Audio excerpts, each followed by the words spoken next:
Hey mga brods, may balita nga po tayo dito po sa SMB. Dahil ito nga pong si Cliff Hodge ay binabalak nga rin ng Meralco Bolts if ever mga i-trade talaga nila. Ito pong si Hodge dahil gusto rin ng Meralco Bolts ng isang batang player din na forward mga kabrods. At yun nga, parang gusto nila makipag-trade sa mga players na mas bata kay Cliff Hodge at kasing galing pa rin niya mga kabrods. Dahil itong si Hodge, 35 years old na rin mga kabrods. So ilang years na lang din, magre-retiro na rin ito.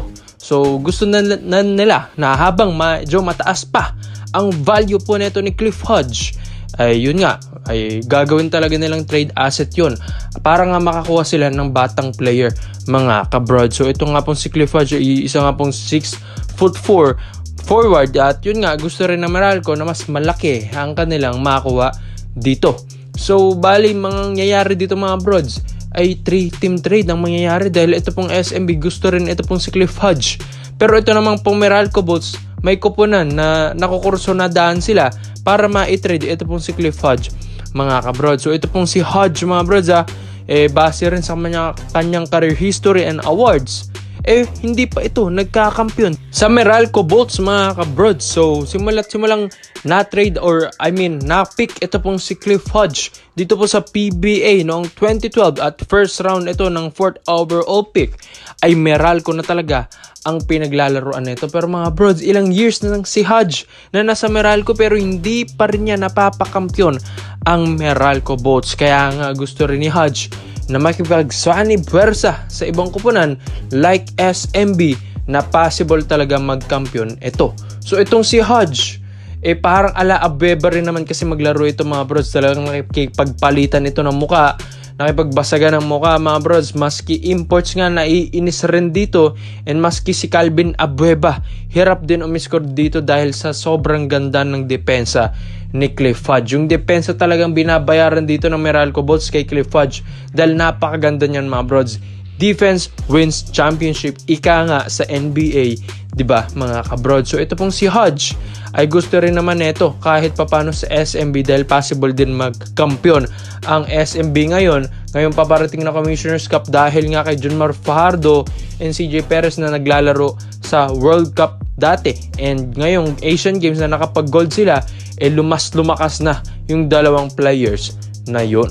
So ito nga mga brods, ito pong si Cliff Hodge if ever ma-trade ito ng Meralco Bolts ay gustong gusto rin talaga ng SMB na kunin ito dahil dagdag depensa, dagdag din sa hustle play para silang merong Calvin Abueva or The Beast sa kanilang kupunan. So ang ganda nito para sa SMB. Biruin nyo, talagang makukumpleto na yung SMB, parang full package na kupunan na ito. Meron kang opensa, meron kang depensa, and meron ka ring hustle player na katulad ni Cliff Hodge, energetic guy, and talagang mahahawa mo yung mga players dito. So ito nga po mga brods, so sa lahat po ng mga SMB fans, sa tingin nyo ba makakadagdag ba or boost ng kampyonato ito pong si Cliff Hodge, at malaki ba ang kanyang mayaambag dito sa SMB next season if ever ma-trade ito ng Meralco Bolts? Komento mo lang ang opinion mo dyan mga kabrods at isayin natin yan. So dito naman po tayo sa kabilang balita naman natin mga brods. Speaking of Meralco Bolts, ito nga pong si Sean Jackson ay pinapirma na ng isang konferensya ng Meralco Bolts mga brods. So one conference lang. After ng Commissioner's Cup na ito, ilang buwan lang, ma-free agent na naman itong pong si Sean Jackson mga kabrods. Ito nga pong 6'1" na ito, parang steal nga ito sa draft. Ito pong Meralco Bolts, swerte sila na meron silang Sean Jackson dahil kakaiba ito pong Phil-Am player na ito. Parang nga daw itong mas maliit na Jamie Malonzo ng Ginebra.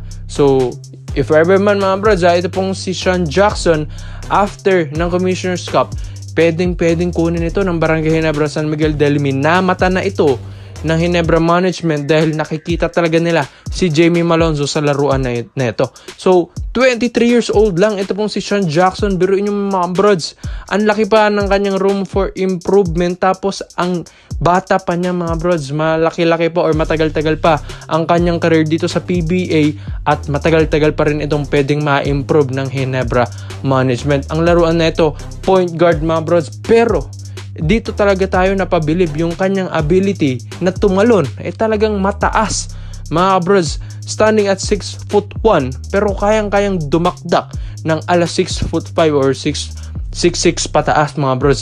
Talagang mataas tumalon ito pong si Sean Jackson, like Jamie Malonzo, Scottie Thompson. So ito pong si Sean Jackson, after neto ng kontrata niya sa Meralco Bolts, baka ito na ang kukunin or kukursunadahan ng Ginebra, dahil ang Ginebra, syempre gusto rin naman nila ng mga bata-batang gwardya. Ito nga po kasing si L.A. Tenorio, mga ilang taon na lang din, magre-retiro na ito. At pine-prepare na rin nila bilang isang coach, ito pong si L.A. Tenorio. Kaya nga, ito pong si Sean Jackson, pwede itong makuha ng Ginebra. So, alam natin, magre-retiro si L.A. 10, papalit ito pong si Sean Jackson, dahil naghahanap talaga itong Ginebra ng papalit sa mga pwestuhan ng mga veteranong aalis na sa kanila.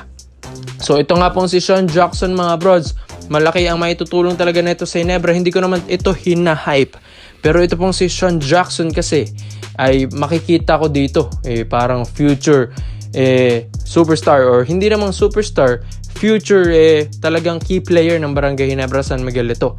May shooting, may laro talaga as a point guard, tapos athletic mga brods.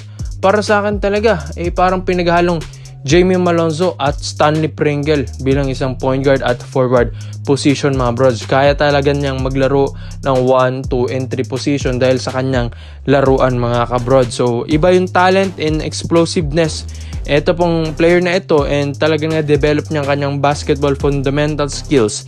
And kaya nga mas gusto rin niya dito sa Pilipinas dahil mas gusto niya na bakbakan talaga at physical ang laruan ng basketball mga bro. So syempre hihintayin din natin ito pang Meralco Bolts, malay natin magustuhan agad ng Meralco yung kanyang performance next season at baka bigyan ito ng extension contract. Pero mga brods ito pong Ginebra, syempre aabangan din nila yung magiging laro ni Sean Jackson next season sa Commissioner's Cup. So kapag nagustuhan talaga nila yung laruan nito mga brods, talagang dito na gagalaw ang Ginebra next season. So malaki ang mayambag talaga nito ni Sean Jackson. Ang dami ng high flyers ng Ginebra, tapos idadagdag mo pa ito pong player na ito. So ang ganda na talaga na magiging roster ng Ginebra dito. So bibilis lalo ang Ginebra mga kabrods, at magiging maganda para kay Scottie Thompson dahil may kapalitan na siya sa backcourt rotation nila. Ikaw mga brods, tingin nyo ba Sean Jackson ang isang 6'1" high fly point guard na galing Las Vegas, Nevada? So komento mo lang ang opinion mo dyan mga brods kung pwede ba siya sa Ginebra San Miguel. Yun lang, I'm out.